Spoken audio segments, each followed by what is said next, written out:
Annapolis Valley. Tourists come for spectacular natural beauty, for historical reminders of Canada's first European settlers. Now they can also come for Upper Clements Park, Canada's newest theme park. Theme parks are the future of tourism. Tourists raised on TV want action, excitement, not dead things in glass cages. Mike Kelly used to run the Regina exhibition. Twinkle. Now he runs Upper Clements Park, this area's big new enterprise. Hope you're having a great time. But Kelly isn't your typical business executive. He works for the government. Nova Scotia owns Upper Clements. And where are you from? Calgary. Feasibility studies said a theme park could make money here. When private entrepreneurs were worried not enough people would come, the government invested $15 million and went ahead alone. Theme parks are very good for the economy. Whether or not they are sufficient critical mass to get on and make a good dollar themselves becomes the real risk question for businessmen. I think that's why the government put the money up. The theme at Upper Clements is traditional Nova Scotia. Spread them apart. Yeah, I know. There are hands-on crafts. When it's apple blossom, I'm in Annapolis Valley. Even a Wilf Carter imitator. Howdy, folks! Howdy, folks! This is a sweet, low-key park.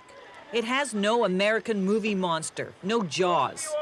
But for $15.50, $10.50 for children, there's an idyllic location, a couple of thrill rides, some kiddie rides, and enough fast food to keep everyone happy. The whole province was watching as then Premier John Buchanan opened the park in June 1989. This park will be good for Nova Scotia, it will be good for tourism, it will be good for our economy. A political vision became a concrete business plan. The park would bring more people to Annapolis Valley, create jobs, and never take another penny from government.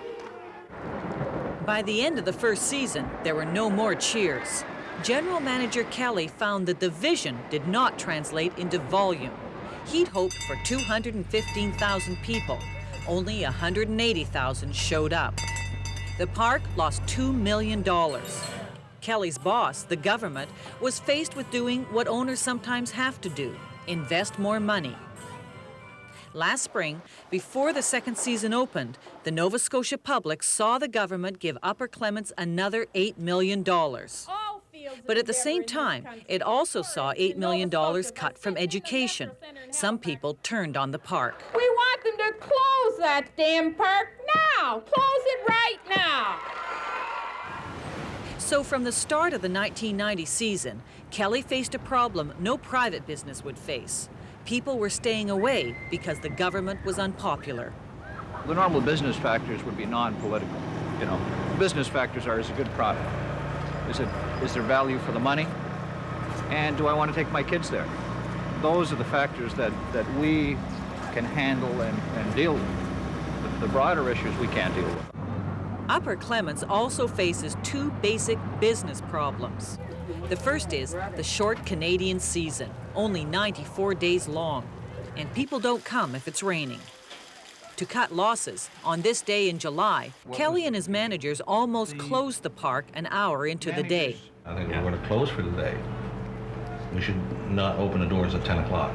I think we could save ourselves a lot of hassle trying to ask the people out and giving out rain checks, and it makes a whole lot of... The problem is, of course, the weather changes so quick that we may not know until 10 what we're doing. They stay open all day, but not many people make it to the day-end show. My name are not Goof. My name are Dr. Rigby Pogmore.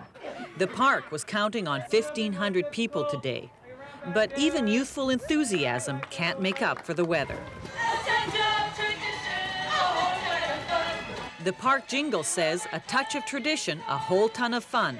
But a clutch of tourists and a whole ton of trouble might be as accurate. Then there is Upper Clements' second basic business problem: location.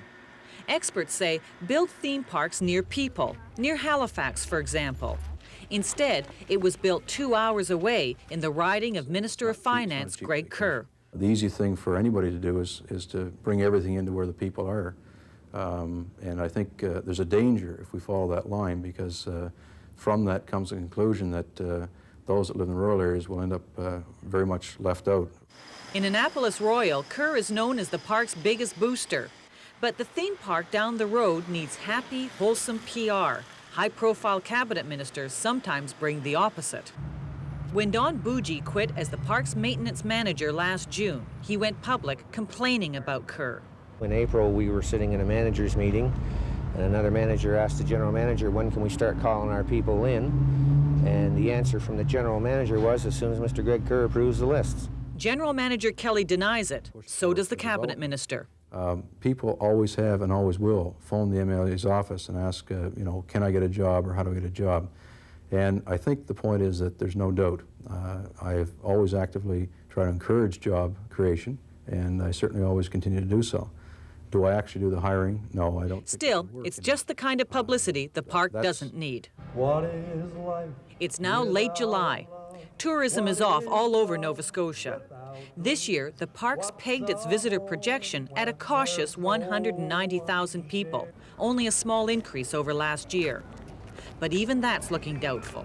So management considers blowing the rest of its ad money now. Manette and I have been talking about the advertising campaign for the fall. Maybe it's too late with the slump. We have to back that up into early August. Suppose it loses $1 million a year. Who can measure the spin-offs that the area, the Annapolis Valley, from Kentville to Digby to Yarmouth, get from an operation like this? Local business people remain enthusiastic. They say last year the park brought $8 million in new tourist spending to the region. There's a bit of blue up there, which is always encouraging. Still, at the park, it's tough going. In this fishbowl of publicity, there have been rumors Kelly himself would go. On this morning again, he has to decide, open or closed. Our staff are on the way in right now. I hate to send them home. Most of them want to work a full day. A theme park needs an upbeat air of magic. Upper Clements is stuck in a downward spiral of disappointment and controversy.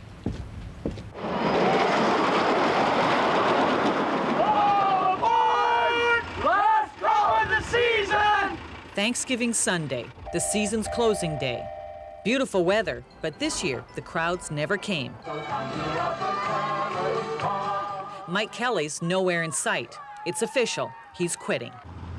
The final attendance count is still to come, but one report says it's below 100,000, only half the forecast. The political vision that became a business is now a business that has become a political burden.